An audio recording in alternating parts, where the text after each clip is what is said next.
Beyond the Veil with Daniel Jackson presents guest host, author, and creator, Victoria Andersen. Victoria Andersen is an author and course creator. In addition to publishing several books, she hosts the Leap Into Your Story podcast for writer Leap Into My Story, Part 2. But considering I had actually seen the gal with the mini fur coat and the high heels next to the Mercedes with the flat tire. I mean, I saw this. I mean, I didn't even have to wait for the media to come out and say, yeah, he was stranded off of the 405 with a flat tire with his female companion. And when I tell people, I said, Ennis Cosby knows. I mean, this is not a random killing. There's some connection. He's got some connection. And I think it was something like maybe 7-8 months later. This was somebody that he knew through the gym. But who knows if it was a professional hit, because later on, the more comes out about his father all that. So I suspect that there was, and that was another thing too, that I kind of got a little hint. There may have been something connected to his father. But again, that was information not known, and it came out 20 years later. So what is going through your mind when something like this is happening? Because what is telling you to see this through? Or, because I know if someone else would say, oh, I saw a murder going on, I would try to block that out. But there's something inside of you that says, no, I got to see this through. Why do you think that happens? I'm not entirely sure. Now, with the Ennis Cosby, I didn't actually see a murder, but I saw the interaction before that. And, I was in the business, the antique business that catered. We had a lot of celebrity clientele. And I don't know if that's just like random consciousness that I just happened to tap in, because the area where he was killed, there's a part, it's where the Getty Center is, and the hills are split and the 405 goes in between. And I always feel like an energy in there, like some sort of vortex. And I think I was, and my take on it is, I don't think I saw it because of any particular reason. I just happened to go through that vortex maybe the couple days before and maybe tapped into something. Yeah, I know. That was because it happened in that area. But I could always feel an energy. And I always thought it was coming from the valley going into the LA part of it. Well, it's West LA. But I think that's maybe what happened. Sometimes I think I just, consciousness is constant. Yes. And from some of my experiences, time is not linear. Right. It's circular. And some things and it's not a straight, so it kind of goes this way or circles this way. So it's constantly circling around. And I think on occasion, I just happen to catch a thread of something, because like that area, I've always felt a shift in something. So I'm sensitive to that energy. So whatever was funneling in that particular timeline for that spot, I think I just caught a glimpse of it. And that's why I was so strangely connected. Did you feel like after that happened that you would want to try to go back to that space again, just to see if you would pick up on something else? Well, I did. I had made several trips to the West Side, and nothing else kind of triggered it. Right. So, maybe there was just something in those few days, because I think what happens is it's kind of hard to explain, but before something happens, there's always a shift in energy. So I mean, even like say in my nephew's death, there was a weird shift in energy that my sister didn't quite pick up on, but she knew there was something, just something off. And, you know, even the day he died was just off. And I think he knew he was going because he's a football player, over 6 feet. My sister went to run an errand and go pick up dinner, and sushi was his favorite food, and he declined. Never in his 30 years, or less than 30, he was actually 26 when he died. So, and you know, as far as he's been eating, he had never declined sushi, and that was something that hit her radar. But she didn't. Again, you don't make the connection. Yeah, you just go on. Yes. So she just thought, well, okay, you know, it's a little odd. And when she came home, she found him dead. So, and this was a matter of 40 minutes from the time she had the conversation, I think went to go pay her a bill, grab food, and came back. But she was always haunted because there was a call to her from him about 20 minutes in, and she didn't hear it. No message was left. So she thought maybe that he was calling her to, you know, say, help me or something. And he had died of a blood clot, and those are pretty quick. So I don't think he'd had any time. So I don't know if that was what that was, but I know that kind of haunted her. But I says, you know, there's nothing you can do. So I'm asking questions, and they're saying he subconsciously knew that he wouldn't be here very long. Yes. Yeah. Well, she said, yeah. About himself. Yes. And even my niece had said that he had this weird smile on his face when they were leaving. Like, you know, don't worry, I'm not hungry. I'm okay. But she says always this weird smile. And I kind of sensed that when he died, that I got that feeling too. He knew he was trying to experience everything in his life, and because he wasn't going to be around. Yeah. That's kind of what I got from it too. And I know she really spoiled him. So I think on some level, she knew too, because she would always live above her means to make sure he always had the best of everything, make sure it was the best experience. Right. And I think at some unconscious level, she knew that was going to happen. Now, since you had that experience with him before, when you were getting ready to move, have you had any more experiences with him? I did. That little stinker. So we had been in this house, I think it was the first year, and it was on his birthday too. So he would have been 27 that year. And I was out looking, our living room has 2 windows, kind of side by side. And I was waving at the dogs on this side of the window, and they kept going to the other window and barking and trying to playful barking.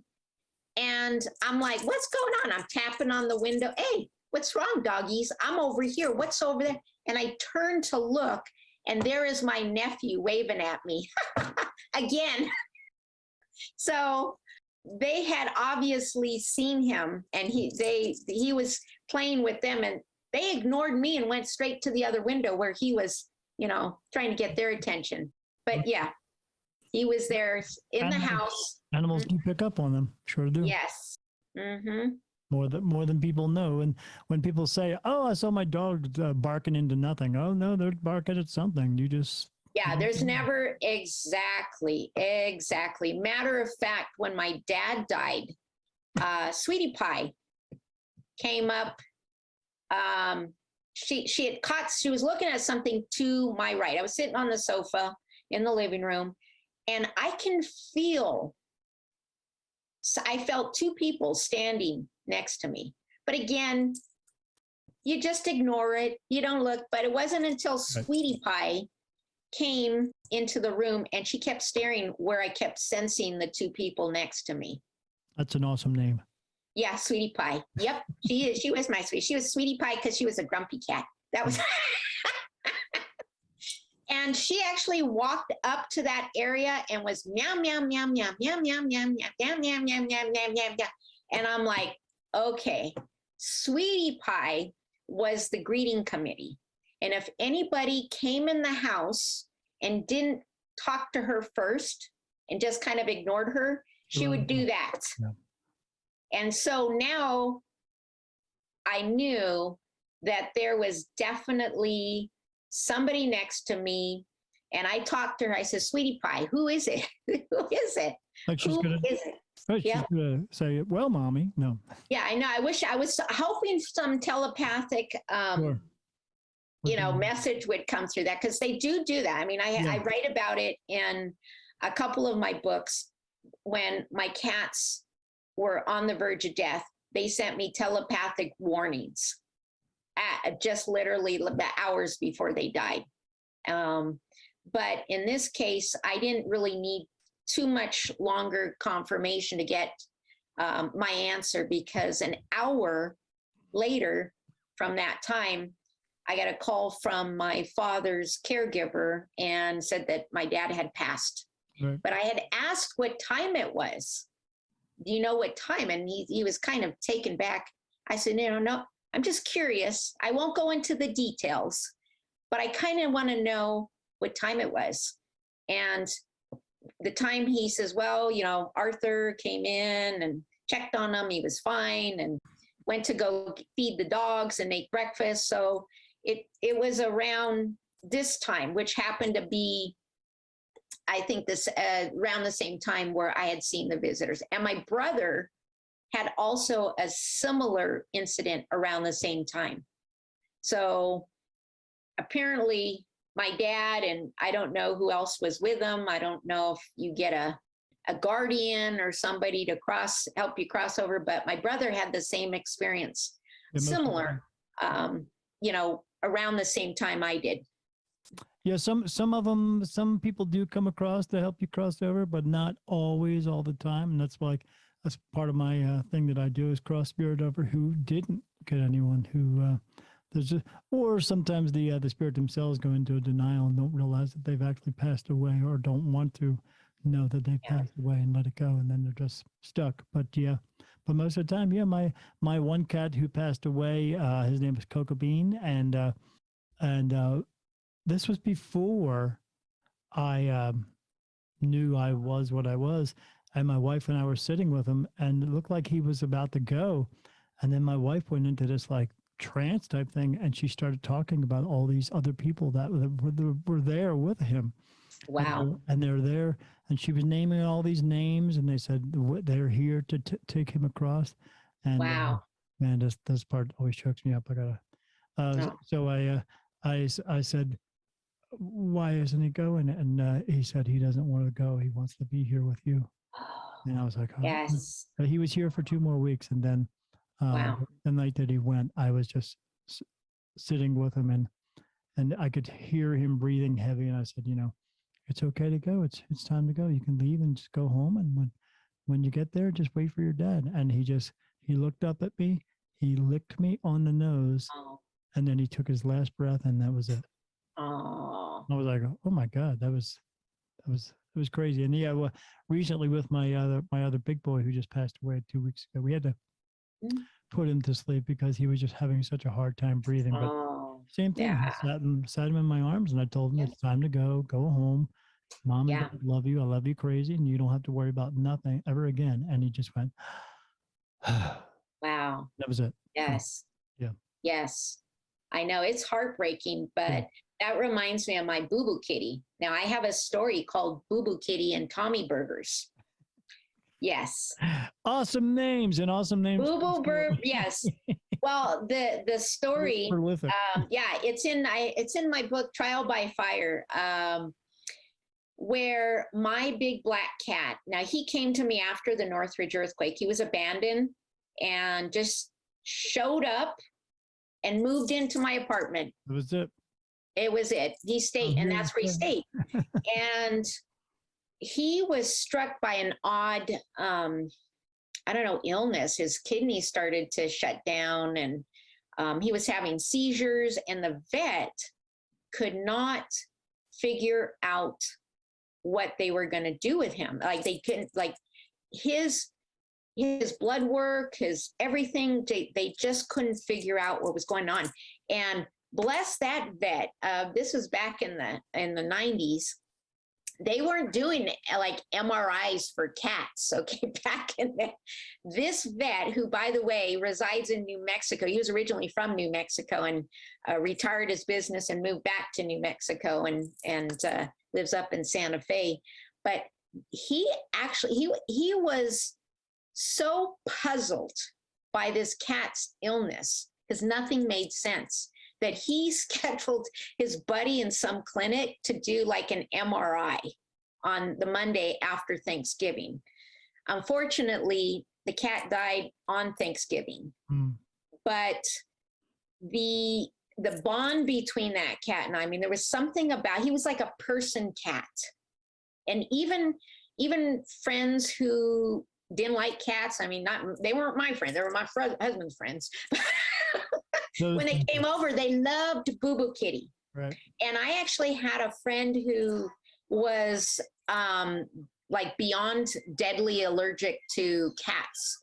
And she would always have to be going into analytic shock if she touched a cat. Right. She had to touch Boo Boo Kitty when she came over. And she never went into anaphylactic shock at all. Just very strange. So this cat had a different energy. So he was in a cat body, but I could feel like he was a person. High energy cat. Yeah, it was just, that feeling I had. I mean, everybody loved, even the mailman looked forward to petting him. It was like crazy. But when he went, because he was having these weird epileptic seizures that did not make any sense, blood work that didn't make sense, nothing coordinated. He was losing that battle pretty fast. And I kept telling him, Boo Boo Kitty, you got to go. You got to go. Yeah. And when he had one of his seizures, that was the first time I had heard him talk to me telepathically. And he says, I can't go. You're in danger. I can't go. And I'm all, what are you talking about? Like you question it again. But every time he'd have a seizure, he would send off this warning. You're in danger. You're in danger. I can't go. I'm here to protect you. You can't go. I can't go. And I was like, no, you got to go, Boo Boo Kid. This is too hard for you. And his last breath, I was still getting that you're in danger. Telepathic message. Find out what that was? Well, and this could have been I think that New Mexico kind of solidified that. There's just this dark energy.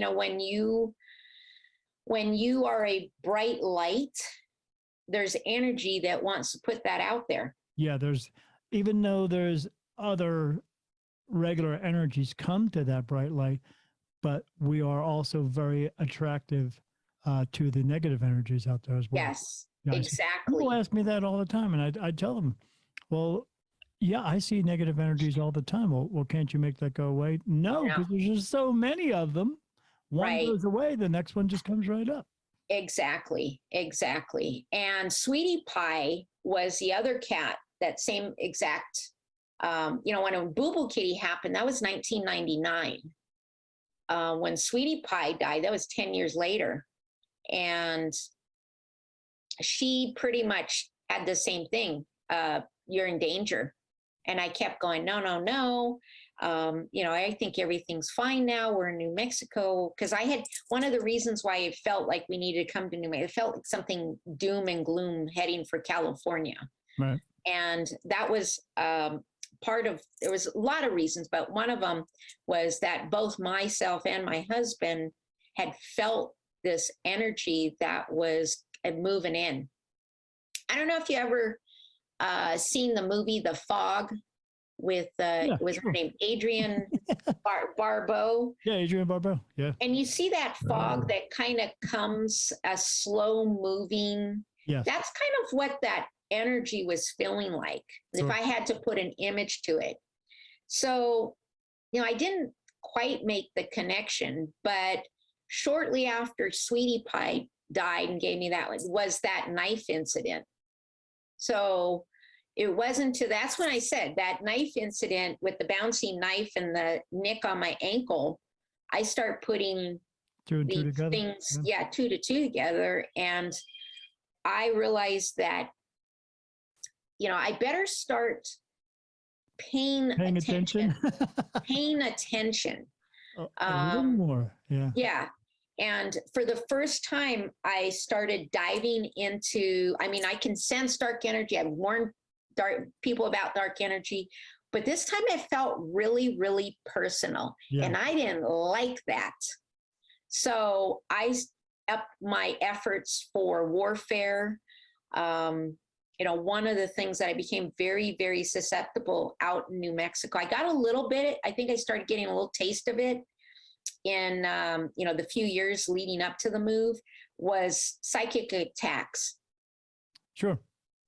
And, if you are a person of light, you are, even, here's the funny thing, what people don't realize, these aren't necessarily devil worshipers attacking you. These can be your best friends, your neighbors, your coworkers that just harbor secret jealousies against you. And that's really what I found out a lot of what my psychic attacks were. These are just nice, look like they're nice, decent people, but they're jealous of you. Yeah, you never know what's going through somebody's mind. Exactly. And in New Mexico, there's a mindset that you don't want to stay above the status quo, or else you're showboating. Yeah.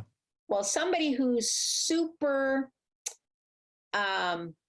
ambitious and, juggles a lot of things, that can be intimidating to a very status quo mindset of, I want to do the bare minimum. Yeah. I got a little bit of this in LA, but I think there was like this energy conflict of ideology that creates energy. And here I was challenging a lot of people's folks on that, making them a lot of uncomfortable because it challenged them to be a better person. And I will tell you, there's a lot of talk about being a better person, but that takes damn freaking work. Yeah. And a lot of people don't want to do the work. Yeah, you got to put in the work to do it, and not everybody. Yeah, that's right. Do that, but that's right. And even if you have a natural ability, you still need to work at it.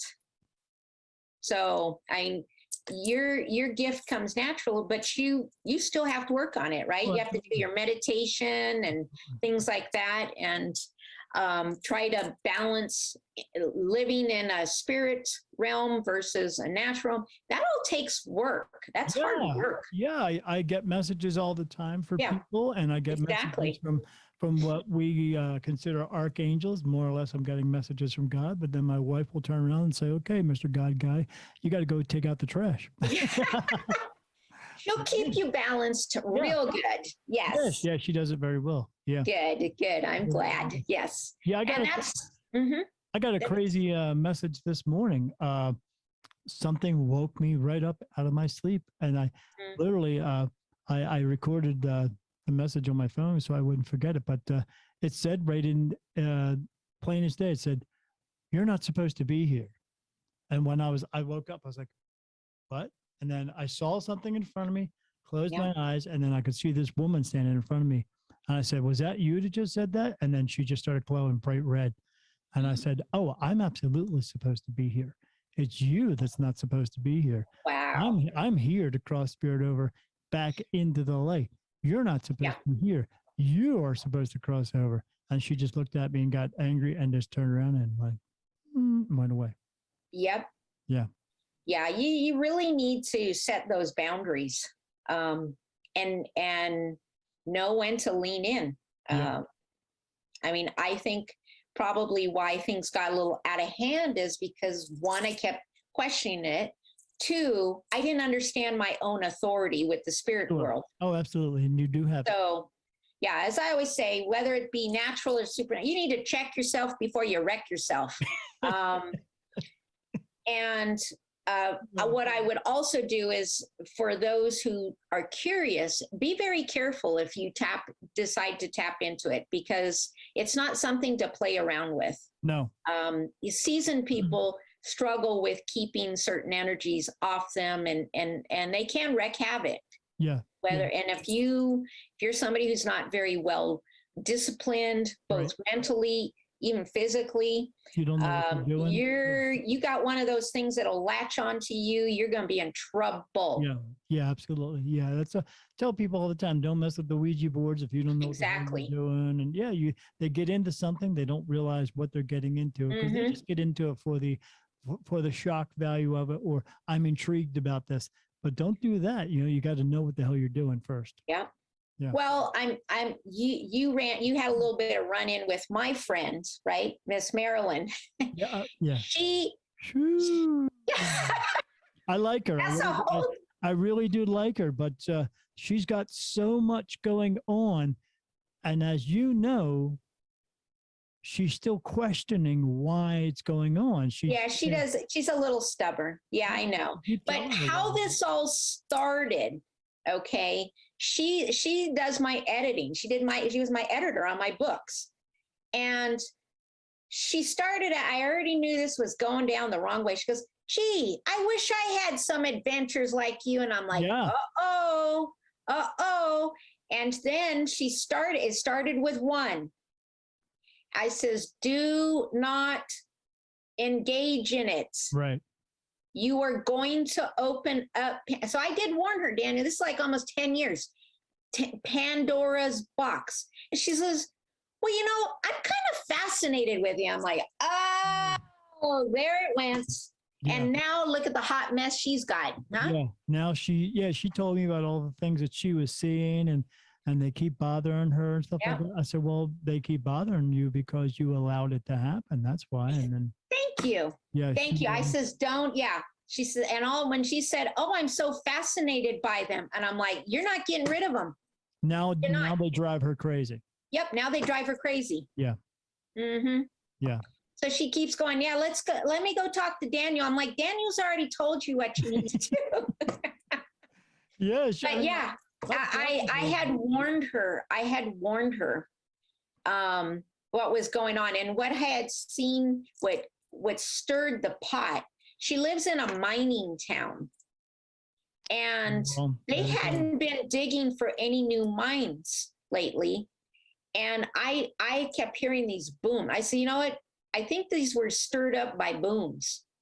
And she says, oh, well, yeah, they started to excavate some new mines. They haven't done that in like 15 years. I said, hello. Yeah, hello. Yeah, they just woke everybody up and said, yeah, they just woke up everything up. Yeah, they stirred it all up. Yeah. Yeah, and she's like, well, the mine's not going to be open in 2 years. I go, that's not the point. No. Because I says, this didn't happen until the boom started and they start shaking everything up. Yeah, you just ruffled their feathers. What do you expect to happen? Yeah. So that's what kind of stirred this all up. But yeah, she confirmed that. Yeah, they just right at the point where she started seeing that from the blasting. Yeah, she gets a hold of me every once in a while and says, hey, Daniel, I got this going on. And then she'll ask me, was it this person or that was, and I confirm it for her. I said, yeah, that's what's going on. I said, but you already allowed this to happen. So you opened yourself up to all this. And now that you did that, now it's overwhelming you, but no one to blame but yourself. Yep. I'm telling you, I warned folks that, this is not child's play. This is not, this shit's real. This shit's real. You got to be able to handle it. For those who doubt it, this shit's real. Yeah. It's really real. And you have to be careful. Like it says, even seasoned people like myself or Daniel You have to know where to keep those boundaries around you and know how to shift and sift through it. And for the novices, you don't want to be playing around, because I will tell you, the energies and entities going on now, they're real nasty compared to, say, 30 years ago. There seems to be an uptick in I don't know, agitated energy. Yeah. Yep. I agree. Mm-hmm. I don't know why it's happening, but I do feel that. I feel that. Well, I think more it's negative energy going on. Yeah, I think what it is the fear porn, and they're feeding that in. Absolutely. Yeah, the fear porn. Yeah. We are all, or not we, but most people are under this fear factor right now because of what the government's putting out and all that, and people are falling for it. And then because they're falling for it, then all the negative energy are going, well, hell. It's like a buffet now. Let's go. Yeah, this shit's like a buffet orgy, man. They're just all getting off on it. Yes. You know? And I see them just getting bigger and bigger and bigger. So something might have been a small little something is now just ginormous, because it's over gluttonous on it. Yes. And, you know, just like any big, think of it as a leech. It's leech and it'll latch onto you. So, you know, I've been just people around me who want to try to go drag me into their little fear porn crap. And I'm like, no, I'm not going there. Hi, I'm Daniel Jackson of Spirit Medium Daniel. Are you unsure of the path your life is taking? Do you need spiritual advice? Come book a reading with me and I will put your mind at ease and your worries to rest. www.spiritmediumdaniel.com. I'm not caring. I said, let it all collapse. I don't care. You know what? I've already set my mind that if I got to go out and, you know, hunt worms or something, I don't care. Yeah. But it's like, yeah, because as soon as you doesn't take much, takes about a pin drop of doubt and fear to just infect you with it. Yeah. Yeah, I have people once in a while will send me a message on Messenger or something like, hey, did you see this thing going on with Joe Biden or something like that? And I go, no, I haven't. Really? How come? Because I don't care what he says. That's why. Yeah. Yeah. I'm a sovereign person. Yeah. I'm a sovereign person. Yeah. None of that. I let none of it affect me. No. Yeah, I don't. Because my agenda is different than anything on the macro level, anything in my environment. You know, unfortunately, I can't even talk to people who normally would be rational. They've gone off the rational wagon into severe cuckoo land. Oh, yeah, absolutely. Absolutely. And here's the worst part. People don't want you to be positive. No, they don't. They just don't. They want to try to drag you down into their sludge. Yes. Not happening. So I just, you know what? I don't need to go out. I'm very outgoing normally, but I preferred the company of one. So yeah. Yeah, and that's fine. My wife and I will go out once in a while, but I mean, I don't go out in large crowds of people. I stay away from them because it's just the negativity is just so much. And yeah, it's everywhere. And the fact is, I've been feeling a disconnect, and I'm not surprised that everything's gone under pretty quick, because when you go to a restaurant, like even pre-pandemic, you gotta have like a family of 6 with all their faces in their phone. Yeah. I'm all, the heck, you can go through a drive-through and eat in your own room. Why are you going to go to a restaurant and, you know, right? And I'll have the heads down, you know, in their phone scrolling. Yeah, that's what we thought when I was a kid. You know, when you family went out to dinner, and that was that was an event right there because you were lucky enough to do that. But but you were there to talk with each other, to conversate with each other, not just sit there. As soon as you get there, okay, we ordered the food. Okay, and then everybody's pulling out their phones. You know, come on. Yeah, exactly. Yeah. That's just not cool. No, I I don't. mean, that contributes to the disconnect Yeah, of that's built into the devious plan. yeah, yeah. The whole So, social networking is more about only just the phone itself. It's not actually social hmm because we've disconnected from each other. yeah, and that's an extension of disconnecting from ourselves, Yeah, because there is because we're all in essence connected to each other. right. When you break the bond that you have, you can't kind of feel your own connection Yeah, sometimes, and that and there's a enables the synergy. system to control you. Yeah. Like with this whole Facebook turnaround thing that they're going to call it meta. Oh, Yeah, where yeah. everyone's going to be living an alternate lifestyle or alternate reality, and That's already been done. yeah, It's called the Matrix. yeah, You've seen that, where you're just plugged into a pod and you're in the virtual reality, and you don't care that you're eating dirt, because in the virtual reality you're thinking you're having some filet mignon. right. I You're mean, not. come on. Yeah, Yeah. yeah. You're having chip beef steak. That's what you're having. Yeah. Yeah. Do you know, I had, and I haven't shared this with anybody, so this is a Daniel Jackson exclusive. Daniel Jackson exclusive. So a couple years ago, actually, it was probably about, I want to say maybe 7, 8 years ago, not quite 10. I had a dream that I was in a floating city, or some sort of floating. You know how in is it The Empire Strikes Back? I think they have Cloud City. Yeah. So you have the floating city. So I was in this floating kind of I wouldn't say it's a city. Well, I guess it is a city, but there was several of them. And I got out of this elevator, and there was rows of what looked like cabinets with smoky glass on them, just rows and rows. And I can see a big bay window at the end of it. So I was walking towards the windows because I wanted to see where the hell I was, right? Sure. And I was interrupted by a voice that said, "You need to find me." So I'm looking and going, where the heck, where do I start? And when I decided to just continue down that big bay window,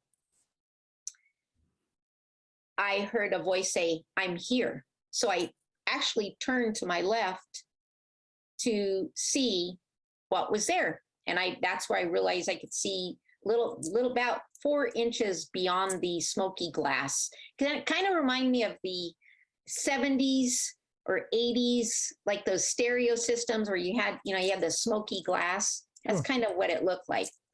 But in these rows, which now caught my attention, were databases. They were all data. You could see like the flickering of the hard drive.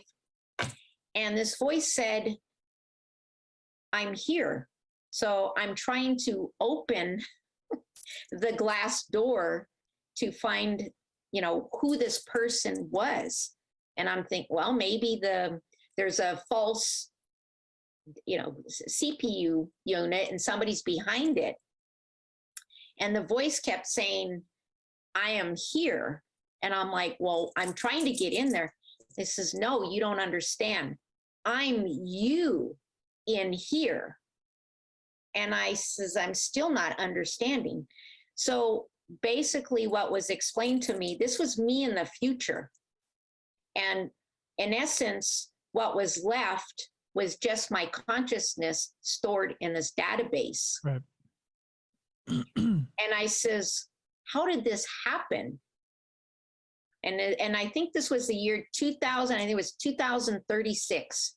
And she gave me and she says, "You need to stop this. Do you want this to be you?"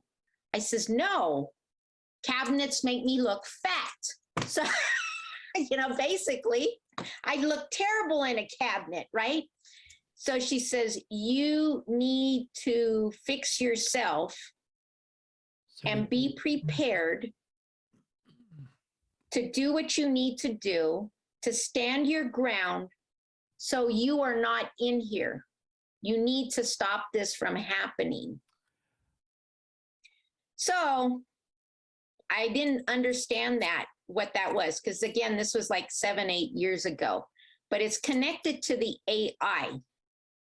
The whole intention of AI, of course, now we see metaverse coming out, which this dream was telling me what metaverse is planning for all of us. That's why there's like a kill agenda.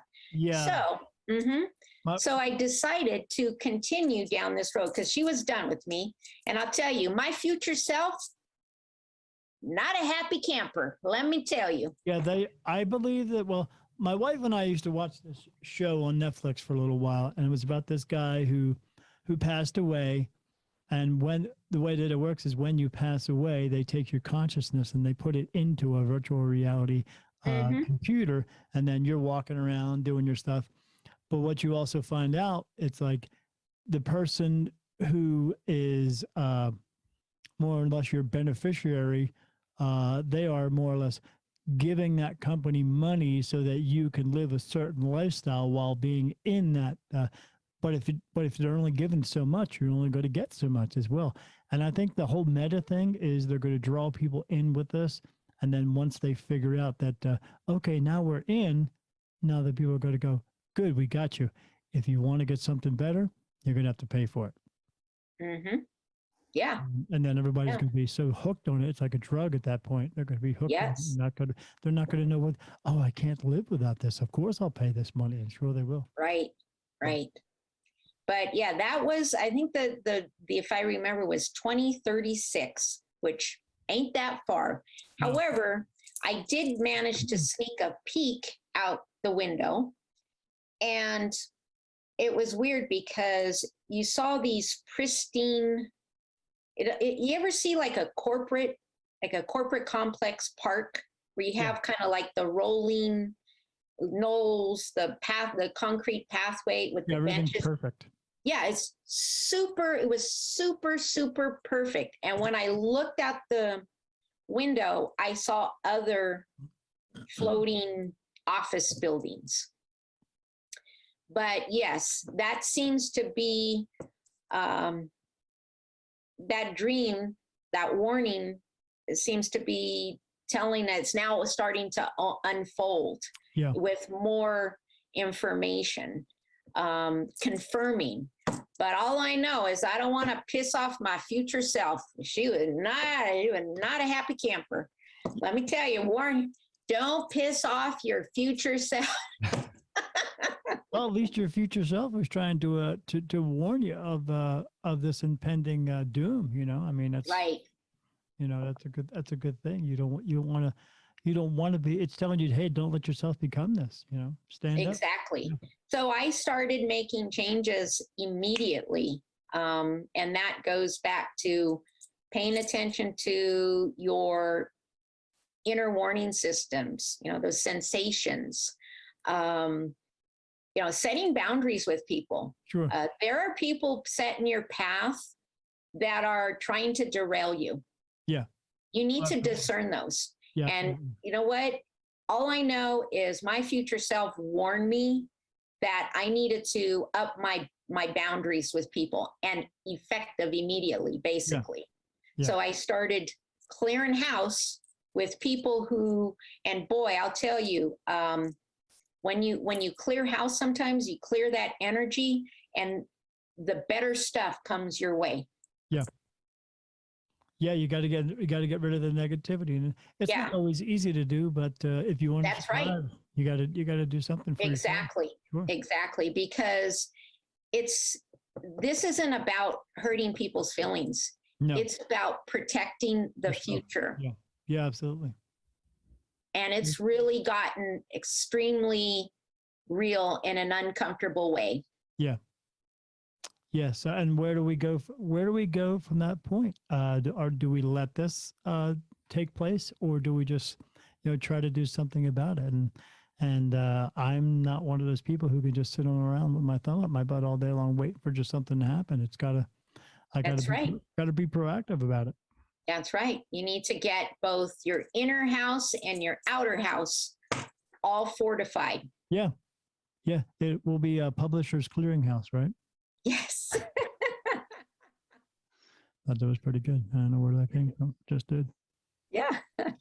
Well, yeah. I think we covered everything we needed to cover today. Yeah. What do you think? I think so. We've covered a lot of ground, as usual. As usual. Yeah. As usual. Yeah.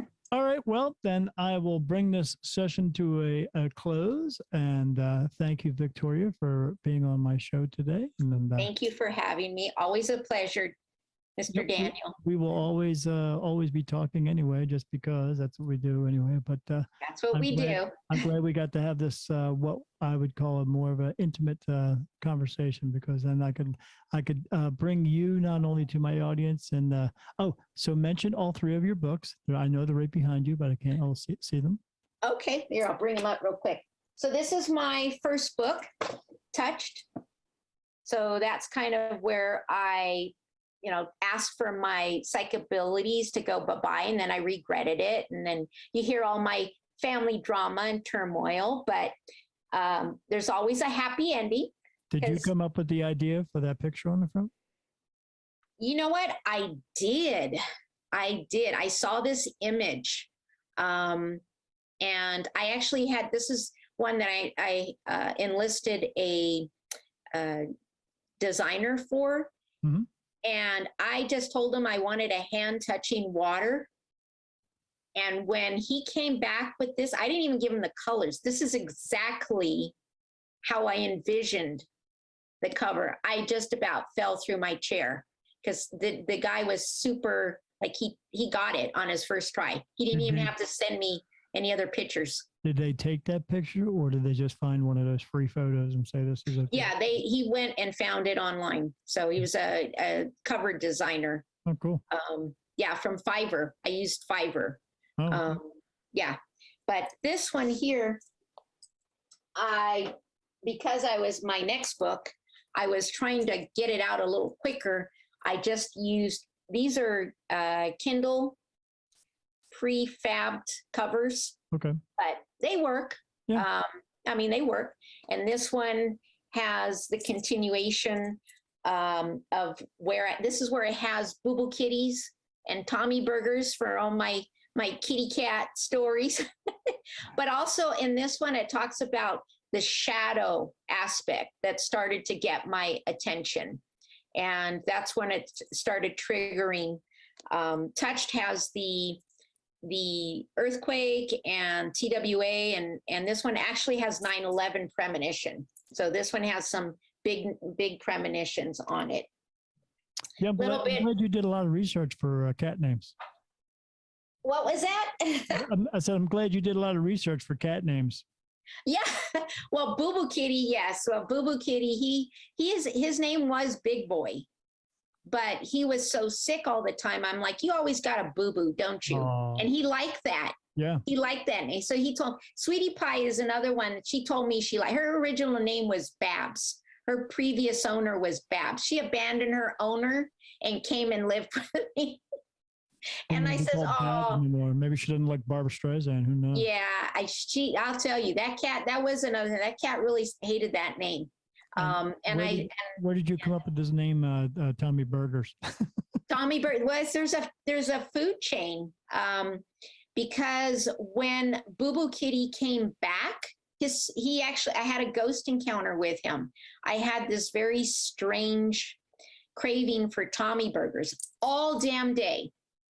And again, goes back to the personal connection that certain things don't make sense. When my mom was fighting for her life, in the hospital, I ate Tommy Burgers every damn day because it was right down the street from the hospital. So that's the connection. The Tommy Burgers may not have enough, but that was my personal connection. And that told me that my mom helped Boo Boo Kitty come back for one last time with me. And my husband actually saw him too. So he didn't question my sanity. saw him, but he came in as a little, he came in as a little orb right where he had died, the spot that he had died. And the orb shaped into a cat until it came. I mean, he still was translucent, but that day, that infamous Tommy Burger craving day, connected it all to him. And that was his final visit with me. Do they make a good burger over there, Tommy Burger? They do. Oh my gosh. I can't eat them now because I got gluten issues, but yeah, Tommy Burgers, they put their secret ingredient supposedly is they put peanut butter in their chili for their chili burgers. That's different. But yeah, they're very sloppy, greasy, messy, the way burgers should be. Yeah, my favorite kind. Yeah. Yes. Yeah, if you're not getting it all over your face, you're not doing it right. That's right. That's right. And then the last book is Mastering the Paradox. That's where I talk about all the crazy New Mexican experience and the dark side of energy, and where it can attack you on some level, depending on what type of entity or energy that it is. So there are certain energies, but this one kind of sums it up with a few other, or it all comes together for me. And again, it has some helpful insights and just again about setting boundaries with people. This is the book of boundaries. It starts in trial by fire, but it finishes with this and going, sometimes you got to set boundaries to save yourself. Sure. Mm-hmm. Now, you said you're also writing 2 other books, but you also have a program that teaches people on how to write, correct? I do. It's the Leap Into Your Story Writing with Ease course. And you can find that on Thinkific. It's at, that's going to be leapintoyourstory.thinkific.com. And if you're interested, I also have a free course to try because I'm very passionate about people getting their story out. I want them to write. So if you're not ready to commit to a paid course, I do have the free one at leapintoyourstory.com/gifts. And there's also a writer's checklist to utilize to help build your momentum and your confidence for writing as well. Cool beans. And of course, like myself, I didn't, you were one of the first people that I talked to because I was going to write a book and I actually finished it. I'm just waiting for it. I have somebody else who's going over to make it actually look like a book, and then I have my friend edit it, and then we'll put it out. But I didn't know how to write, and the first thing you said was just write. Just do it. Just I was like, write it. oh well, that was brilliant. But it was. I just had to sit down and actually do it, and then that's what it comes down to. Just write it. I dive into a lot of mindset in my course because most of it we get stuck in our minds. Yeah, get past the barrier of the mind. Just do it. Don't worry about what other people are going to say. Don't worry if you think you're a great writer or not. Your story, even if you're not the best writer or the best-selling author, who cares? Right. Get your story out there. Yeah, there is always somebody waiting to hear it. Yeah. I always talk about But then I went over everything I wrote and then got rid of a lot of stuff that I like so's and what's and all this other stuff. And then when I handed it off to my friend Lynn McDonald, she also is turning it into something legible because I tried to give it to my wife to read it and she's like, oh no, I'm not reading that mess. But it needs to be legible. That was my biggest issue, but it's getting done. I just, it's taken forever, seems like to me. But you just have to get out of that mindset that you can't just, don't let everything around you block you from just trying to get it out. Yes. And what I found out that people use time as an excuse because you have time to go sit in Starbucks and wait for your order for 20 minutes. Yeah. You have time to watch Netflix for 3 hours. You can write your book. So it's not about I do need it's, time to watch Netflix. Sorry. yeah. Yes. Right. But it's all about the right mindset and making the right choices. Yes. Yep. Absolutely. And just So, writing it. Just write it and get it done. just write it. Yeah. I mean, every single brand new manuscript's going to be crap. Just deal with it.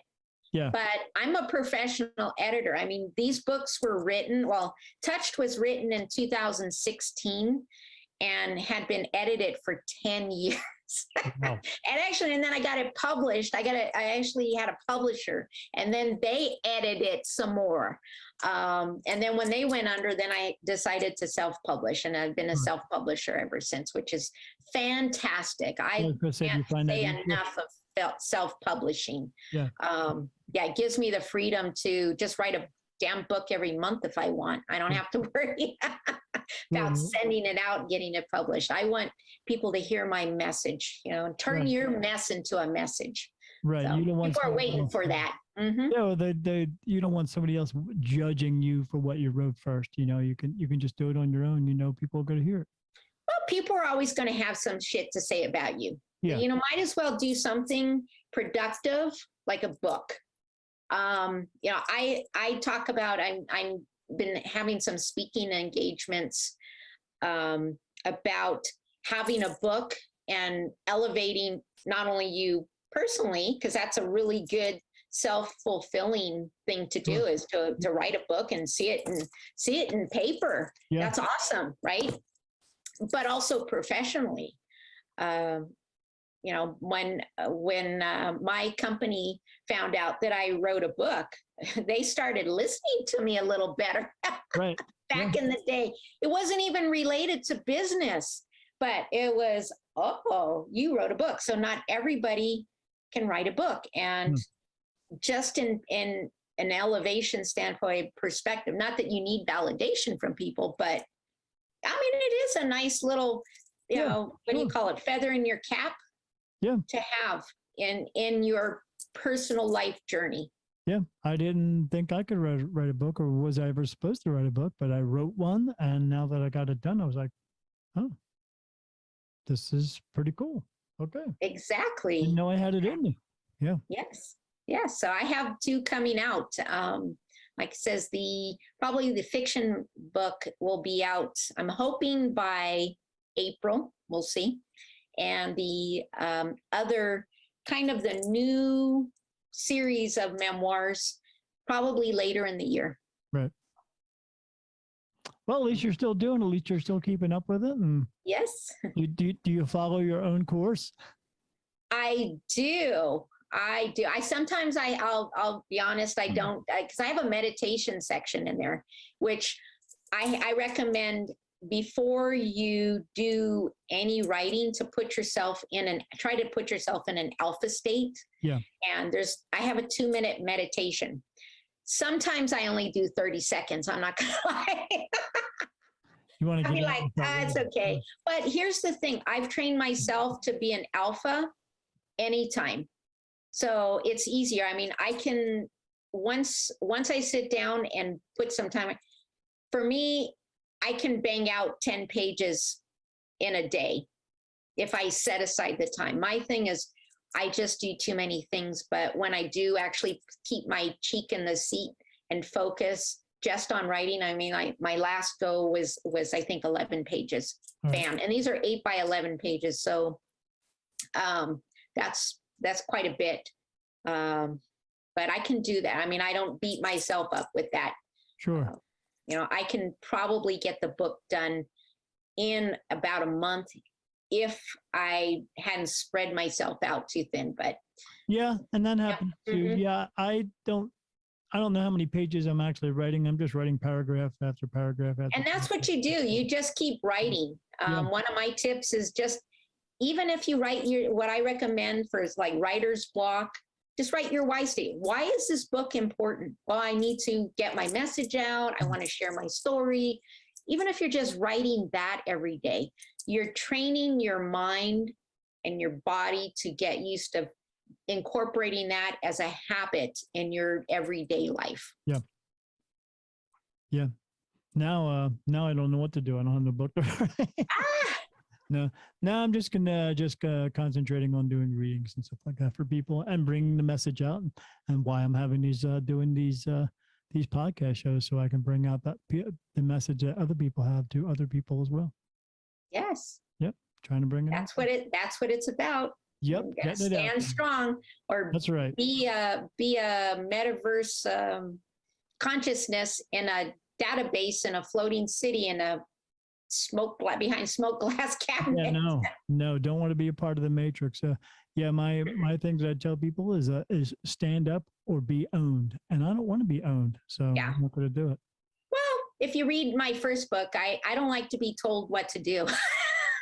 My mother and I didn't get along too well. What woman does? I don't know. As I explained, my mother, she was a great woman, but yeah, I was a rough rodeo for her because she liked to control kids, and I was already a sovereign being. I knew I was already a sovereign, very unique from the rest of my family early on. And yeah, things that try to control me don't end up so well for them. Right. Yeah, they people who try to do the same thing, they don't realize what I'm about to say or what I'm about to do until it actually happens to them, and then they go, "Oh, okay, maybe I shouldn't say anything." Yep, yeah. Yep. Mm-hmm. They be like licking their wounds. Yeah. Off they go. Yeah, because they don't. Yeah, I'm like, well, sometimes people have a tendency to confuse niceness with weakness. Yes. And I'm terrible with that, because I'll let them bait them in. I'm like, yep, I'm the little helpless fly. Yeah. And then when they go and try to do something, it's off with their head.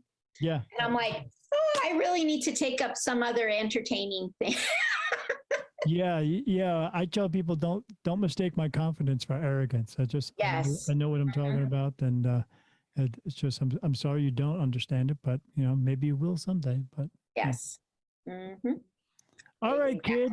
We're going to get out of here. We'll put this to an end. And thank you again for coming on to the show. And my pleasure. Thank you. This has been fun, Daniel. I always appreciate time with you. It's always fun talking to you. Yes. That's part about it. I know I'm good. I get to do the interview and stuff like that, but I just enjoy having a conversation with you as well. Likewise. We have to do this more often. Yeah, I know, right? Yeah, my wife's going to get jealous. I don't care. So. She's awesome, Miss Terry. She is awesome. Yep. All right. For everyone out there, thank you for coming to the show. This is Beyond the Veil with Daniel Jackson, me. And my special guest is Victoria Andersen. Everybody have a great day. Be good and don't do any stupid shit. Bye-bye. To reach Victoria, please visit her website at www.leapintoyourstory.com. Thanks for watching, and we will see you next time on Beyond the Veil with Daniel Jackson.